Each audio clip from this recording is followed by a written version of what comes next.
El destierro perdido, parte 1. Capítulo 1. El llamado desde el olvido. El viento arrastraba un murmullo distante, cargado con las voces de aquellos que habían sido olvidados por el tiempo. Nadie en el pueblo de San Ángel hablaba del Valle al Sur, un paraje que los más viejos evitaban mencionar siquiera en susurros. Solo los más jóvenes, ignorantes de la historia maldita, se aventuraban a acercarse a sus fronteras, fascinados por el misterio. Mateo, un joven aventurero y escéptico, había oído las historias que hablaban de desapariciones y sombras que caminaban bajo el sol.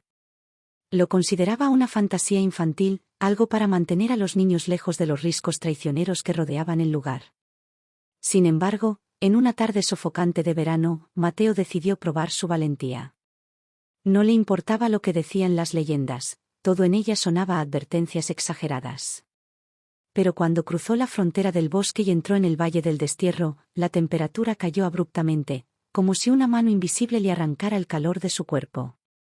El camino era angosto y serpenteaba como una serpiente moribunda, cubierto de maleza y ramas secas.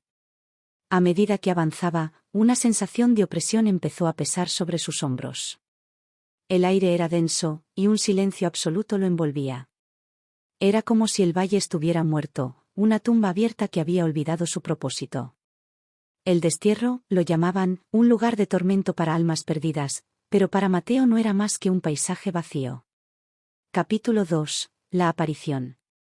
A medida que Mateo descendía más profundamente en el valle, algo comenzó a cambiar.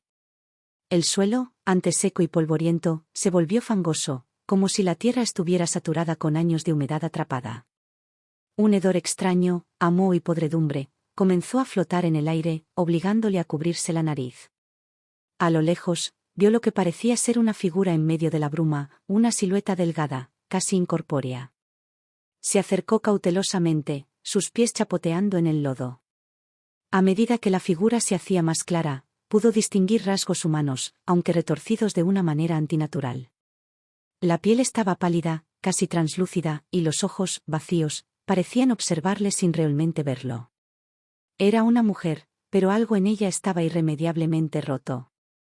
¿Estás perdida?, preguntó Mateo, más por romper el silencio que por esperar una respuesta. La figura giró lentamente, como si no fuera más que una marioneta tirada por hilos invisibles. Entonces, sin previo aviso, abrió la boca en un grito silencioso que resonó en el interior de su mente, atravesando su conciencia con una fuerza abrumadora. Mateo sintió que su cuerpo se congelaba, incapaz de moverse, mientras la figura se acercaba flotando, sus pies nunca tocando el suelo. Capítulo 3. Ecos del pasado. Mateo despertó horas más tarde, tendido sobre el suelo frío y húmedo. Sus manos temblaban y su mente era un caos de pensamientos difusos. No sabía cómo había escapado, ni siquiera si realmente lo había hecho. Las sombras alrededor del valle parecían moverse de manera sutil, como si estuvieran vivas, observándole, acechando. Buscando una salida, comenzó a correr, sus pasos resonando entre los árboles secos. Sin embargo, a medida que avanzaba, los árboles parecían cerrarse a su alrededor, formando una jaula de ramas torcidas. Unas voces comenzaron a susurrar desde todas direcciones, primero suaves, luego más insistentes. Parecían llamar su nombre. Mateo. Las voces eran claras, pero no venían de ningún lugar específico.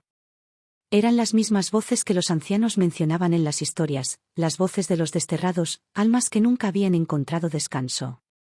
Eran aquellos que, en tiempos antiguos, fueron condenados a errar por el valle, un lugar donde el sol nunca alcanzaba sus almas y la muerte se negaba a liberarlos.